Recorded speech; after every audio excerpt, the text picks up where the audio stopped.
Bien, tenemos un ejercicio de Szymanski, el 22.7 del volumen 2, que nos dice: considere un cilindro imaginario con radio R igual a 0.250 metros y longitud L igual a 0.400 metros, que tiene una línea infinita de carga positiva que va a lo largo de su eje.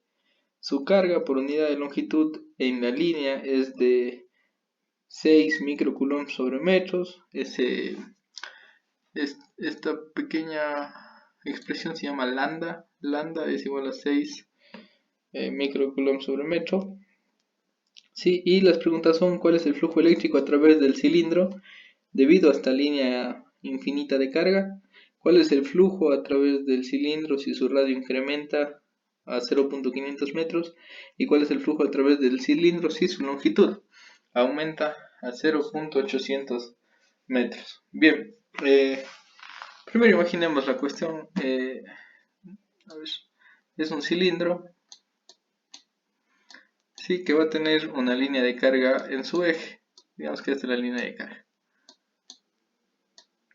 Sí, bien. El campo, imagino, todos sabemos cómo va. Y empecemos con los datos que tenemos, ¿no? El primero es lambda, que es 6 microcoulombs sobre metro. Y para completar la primera pregunta, que dice cuál es el flujo eléctrico a través del cilindro debido a esta línea, vamos a obtener primero el campo eléctrico, porque si ustedes recuerdan, el flujo es igual a campo por área por coseno del ángulo. Bien, sabemos que el campo eléctrico debido a una línea infinita de carga es perpendicular a esta y su magnitud es E igual a lambda sobre 2pi por E sub 0 por radio. Entonces podemos hallar el campo eléctrico generado por la línea con esta formulita que tenemos aquí. Tenemos todos los datos, no tenemos lambda, el E sub 0 sigue siendo la constante y R es el radio, que sí nos dieron que es 0.250. Por lo tanto solo reemplazamos los datos, ¿sí? Y obtenemos un campo eléctrico de 431.40 por 10 a la 3 del campo eléctrico, ¿verdad? Ahora, como no nos preguntan cuál es el campo eléctrico, sino el flujo eléctrico a través del cilindro, recordamos simplemente la ecuación, que es E por A por coseno. Aquí el coseno va a ser 0. Bueno, el ángulo va a ser 0, por lo tanto el coseno sería igual a 1, por lo tanto el flujo eléctrico sería E por A, ¿no? Bien, E es el campo eléctrico, A es el área de la sección transversal por donde va a pasar el flujo, ¿verdad?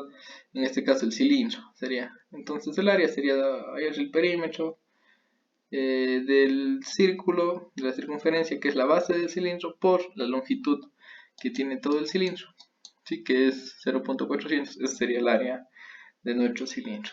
Entonces nosotros podemos ver de la siguiente manera el flujo eléctrico E. Bueno, podemos reemplazar los datos y simplemente obtener, pero me gustaría explicar esta partecita para que quede claro la pregunta B del inciso B, ¿sí? Primero, el flujo eléctrico es igual al campo eléctrico, que es lo que ya habíamos dicho con la fórmula que podemos obtener. El campo eléctrico debido a la línea es esto que está aquí, por el área, que había dicho que es el perímetro de la circunferencia de base del cilindro por la longitud. Esa sería toda el área del cilindro por donde pasa el flujo eléctrico. Por lo tanto, sería 2pi por R por L, ¿no? 2pi por R es el perímetro de la circunferencia por L, que es la longitud, ¿verdad? Ahora, si ustedes expresan de esta manera, podemos eliminar el 2pi y el R con este 2pi y este R, ¿sí? De tal manera que el flujo eléctrico nos quedaría lambda sobre E sub 0 por longitud. De tal manera que tenemos que el flujo eléctrico es igual a 2.71 por 10 a la 5 newtons por metro cuadrado sobre coulomb. Y ese sería el flujo eléctrico que pasa a través del cilindro debido a esa línea infinita de carga. Ahora, ¿por qué expliqué de esta manera? Por la pregunta B. La pregunta B dice, ¿cuál es el flujo a través del cilindro si su radio aumenta a 0.500 metros?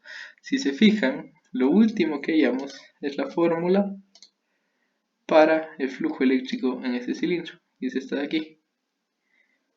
Como ustedes pueden ver, el radio no afecta en absolutamente nada al flujo eléctrico.